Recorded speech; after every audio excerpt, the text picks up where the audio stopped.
Hello everyone, welcome to Nalanda IAS academy. और आज से हम डिस्कस करेंगे कक्षा 7 की भूगोल की पुस्तक को। और इस बुक का जो नाम है, ये जो पुस्तक है आपकी, इसका नाम है हमारा पर्यावरण। तो चलिए स्टार्ट करते हैं। हमारा पर्यावरण का जो आपका पहला चैप्टर है, तो वो ज़रा देख लेते हैं।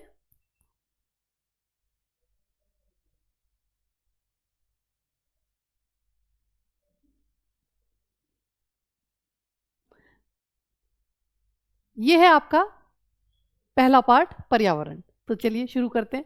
ये जो आपके एनसीईआरटी की बुक जो चैप्टर यहाँ जो शुरुआत कर रहे हैं ना, इसकी सबसे अच्छी बात क्या है कि जैसे कि आप लोग क्लासरूम में बैठे हैं और आपस में फ्रेंड्स के साथ चर्चा कर रहे होंगे, वैसे ही यहाँ पर शुरुआत की गई है। तो यहाँ क्या बता रहे हैं कि लंबी छुट्टियों के बाद कोई रवि हैं, कोई स्टूडेंट है, वो क्या करते, तो स्कूल जा रहे थे। तब उसने क्या देखा कि उनके स्कूल के पास का जो खेल का मैदान है ना, वहाँ खुदाई हो रही थी। तो वही एक मैदान उनके खेलने के लिए वहाँ पर था, बाकी कोई मैदान नहीं था। तो लोगों ने बताया कि अब यहाँ पर क्या होगा कि फ्लैट्स बनेंगे, और मतलब फ्लैट्स जो बनेंगे तो काफ़ी बड़ी बड़ी इमारतें होंगी। तो रवि को ना ये बात समझ में आई कि मुलायम घास, गेंदे के फूल, तितलियाँ, बहुत बड़ा विशाल मैदान, अब यहाँ पर ये चीज़ें नहीं होंगी, हमेशा के लिए नष्ट हो जाएंगी। और उसे ये सुन के बड़ा ही अफसोस हो रहा था, बहुत दुख हो रहा था। इतना दुख हो रहा था, आप समझ सकते हैं कि बच्चों को क्या होता है कि बहुत ज़्यादा दुख होता है। और वो इतना दुखी था कि अब उसको खेलने के लिए जगह नहीं मिलेगी, कि उसकी आंखों से आंसू छलकने लग गए। उसने फिर स्कूल जाकर अपने सहपाठियों से ये बात बताई। सुबह जो है उनके स्कूल के प्रधानाचार्य ने बहुत उदासी के साथ कहा कि कैसे हमारा पर्यावरण बदल रहा है। तो यहाँ जो आपकी एनसीईआरटी के बुक में ये जो वर्ड्स यूज़ करते हैं ना, तो बड़ी ही खूबसूरती से फिर वो आपको इसका मतलब भी समझाते हैं। अब यहाँ पर रवि ने पहली बार सुना था कि ये पर्यावरण बदल रहा है, यहाँ पर्यावरण क्या है। तो कक्षा में पहुंचकर रवि ने ना अपने शिक्षक से पूछा, क्या पूछा कि ये पर्यावरण क्या है।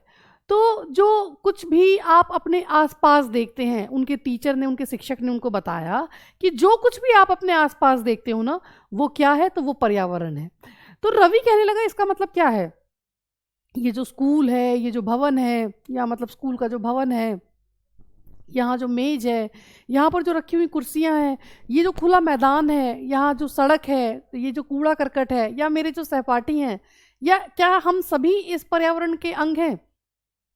तो शिक्षक ने कहा, हाँ, लेकिन ज़रा ठहरो, ज़रा रुको।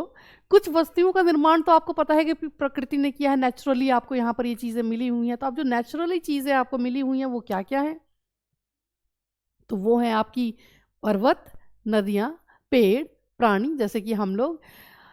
जबकि अन्य का निर्माण ना हमने, मानव ने खुद किया है। अब उसमें क्या क्या है, सड़क, कार, कपड़े, किताबें, और भी बहुत कुछ। आप इनके एग्जाम्पल खुद भी सोच सकते हैं।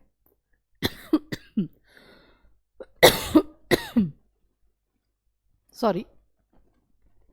तो आगे चलते हैं। तो कह रहे कि आप दो दो छात्र मिलकर कार्य करो, और आप अपने निकट बैठे सहपाठियों के साथ मिलकर प्रकृति और मानव निर्मित जो वस्तुएं हैं ना, उनकी सूची बनाएं।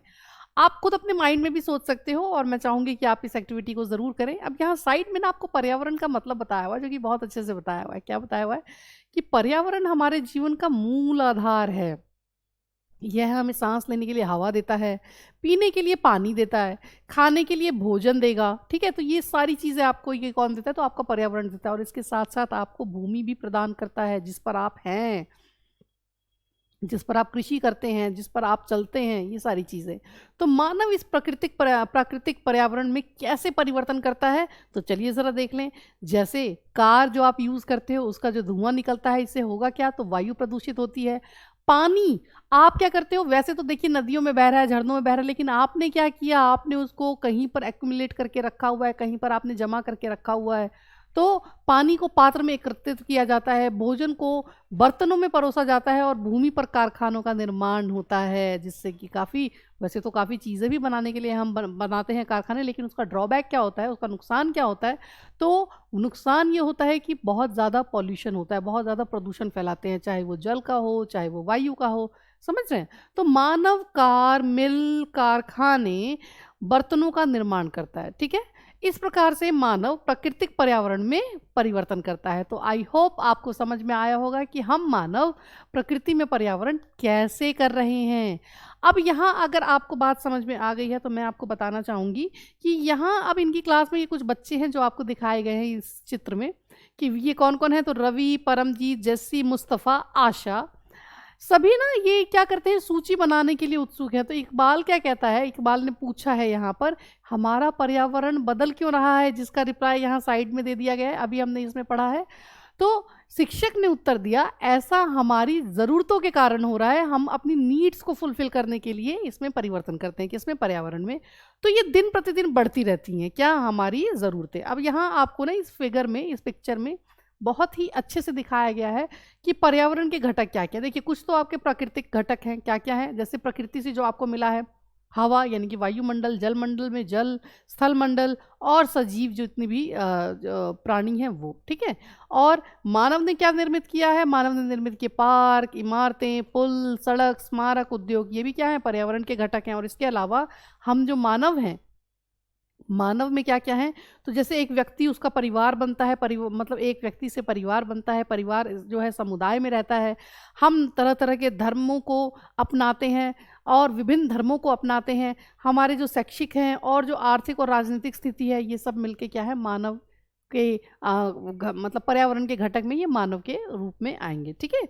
तो हम चलते हैं आगे। तो ये पर्यावरण के घटक हम देख चुके हैं, आगे देखते हैं कि इसलिए हम प्राकृतिक वातावरण में परिवर्तन करते हैं और कभी कभी उसे नष्ट भी कर देते हैं। क्यों? क्योंकि अभी आपने पढ़ा था कि हम अपनी ज़रूरतों को पूरा करने के लिए प्रकृति में क्या करते हैं, पर्यावरण में क्या करते हैं, परिवर्तन करते हैं अपनी ज़रूरतों को पूरा करने के लिए। और कभी कभी हम अपनी ज़रूरतों को पूरा करने में इतने एंगेज हो जाते हैं, मैं कहूँगी कि इतना ज़्यादा डूब जाते हैं कि हम पर्यावरण को नुकसान भी करते हैं।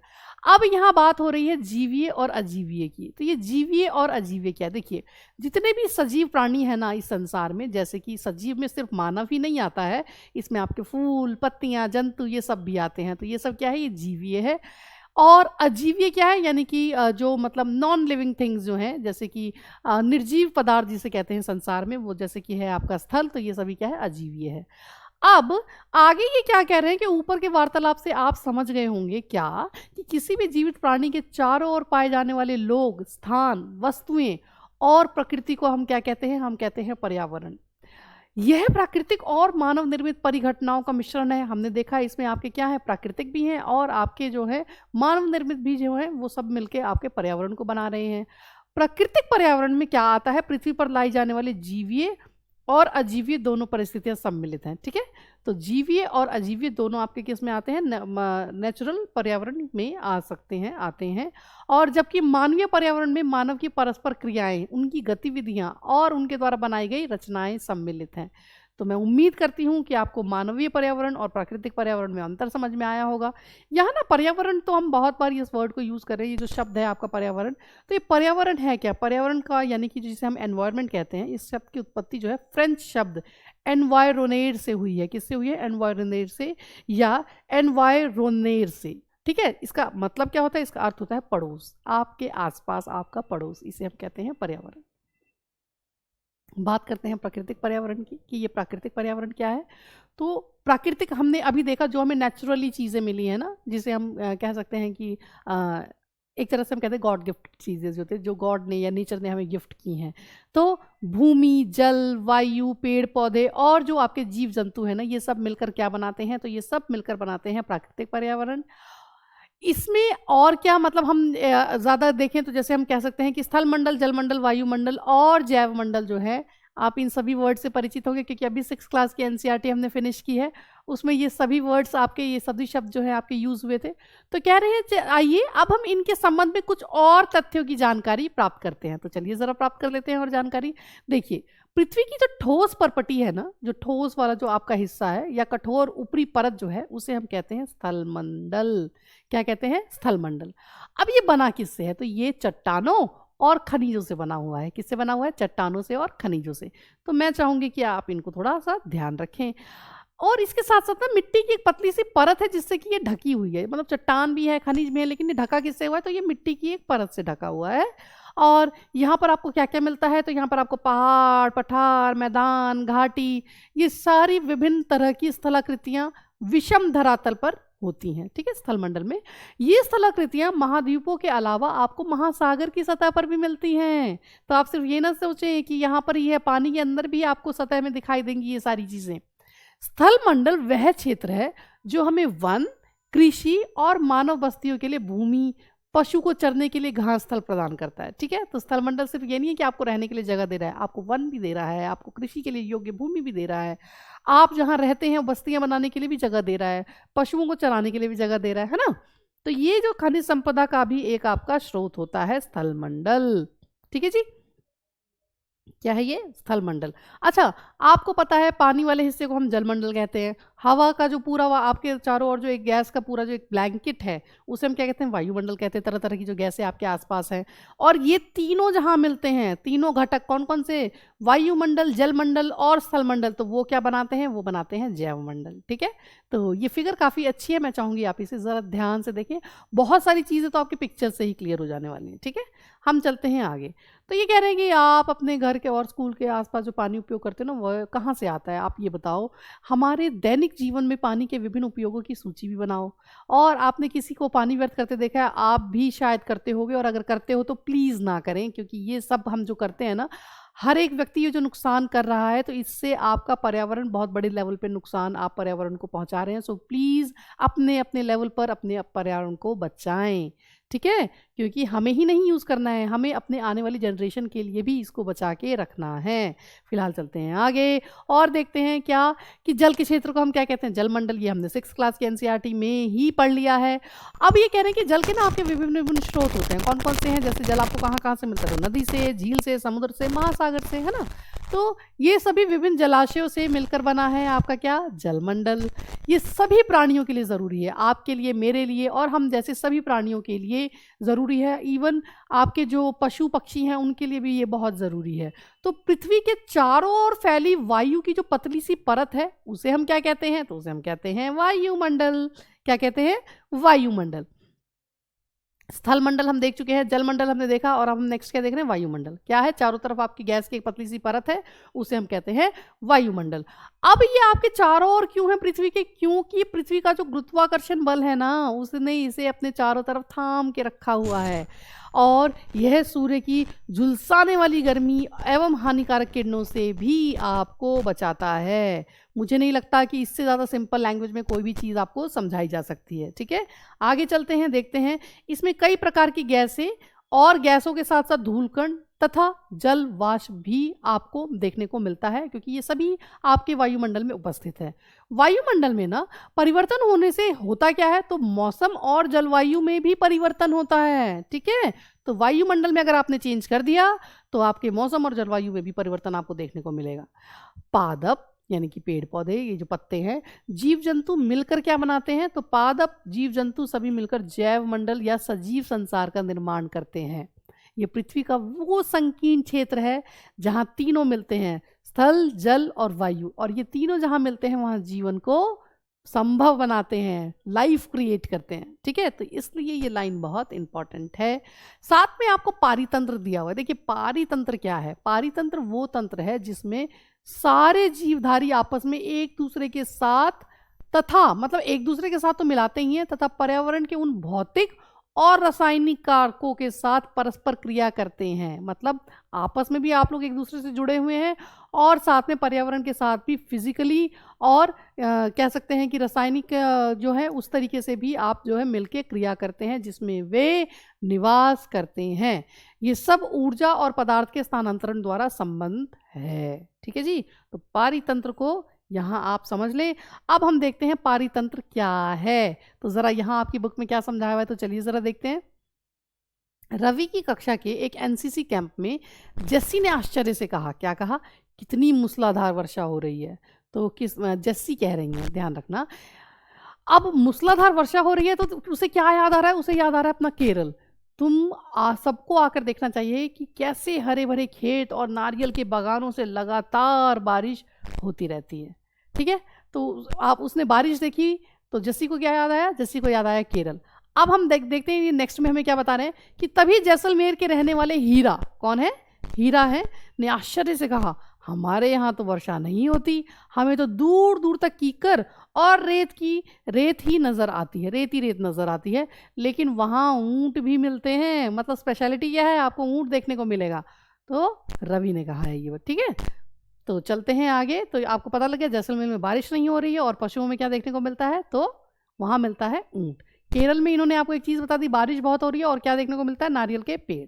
चलिए अब जाते हैं और देखते हैं। हीरा ने कहा ऊंट तो मिलेंगे ही, जब तुम हमारे रेगिस्तान आओगे तो तुम्हें सांप, छिपकली और अनेक कीट देखने को मिलेंगे। तो उन्होंने ये आपको ये बता दिया कि भाई वहां से तुम ये मत सोचो कि तुम्हें कैमल मिलेंगे, और भी जानवर जो हैं वो आपको देखने को मिलेंगे। तो रवि हैरत में पड़ गया। विभिन्न स्थानों पर पाए जाने वाले जीव जंतु, वनस्पति और वहाँ के जो लोगों के रहन सहन के तरीके कितने इतने भिन्न क्यों हैं, कि मतलब केरल में जो लोग रह रहे हैं वो इतने भिन्न क्यों हैं, जैसलमेर में जो लोग रह रहे हैं वो इतने भिन्न क्यों हैं, तो क्या सभी का एक दूसरे के साथ संबंध है? तो उन्होंने अपने टीचर से पूछा है। तो टीचर क्या कहते हैं, बिल्कुल बहुत संबंध है। सभी पेड़ पौधे, जीव जंतु, मानव अपने आसपास के पर्यावरण पर ही आश्रित होते हैं, प्राय वे एक दूसरे पर आश्रित हैं। जीवधारी का आपसी मतलब आप लोगों का और जितने भी जीव हैं, जितने भी लिविंग बीइंग्स हैं, आपसी एवं अपने आसपास के पर्यावरण के बीच का संबंध ही क्या कहलाता है, पारितंत्र का निर्माण करता है, जो कि हमने अभी बॉक्स में पढ़ा था।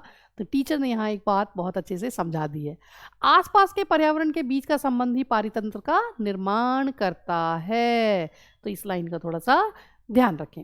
अधिक वर्षा वाले वन, घासस्थल, रेगिस्तान, पर्वत, झील, नदी, महासागर एवं छोटे छोटे जो ताल है ना का भी एक पारितंत्र हो सकता है, मतलब पर्टिकुलर एक जगह का अपना एक पारितंत्र हो सकता है। तो क्या आपको लगता है कि जिस पार्क में रवि एवं उसके मित्र खेलते थे वह भी एक पारितंत्र बनाता था? डेफिनेटली बनाता था। तो चलिए यहाँ अब जब हम पढ़ चुके हैं तो नेक्स्ट जो हमारा टॉपिक है तो वो है मानवीय पर्यावरण। लेकिन उससे पहले ये आप समझ लें कि पर्यावरण दिवस कब होता है, 5 जून को। दूसरा, एक ये वस्तु विनिमय पद्धति है जिसे बार्टर सिस्टम कहते हैं।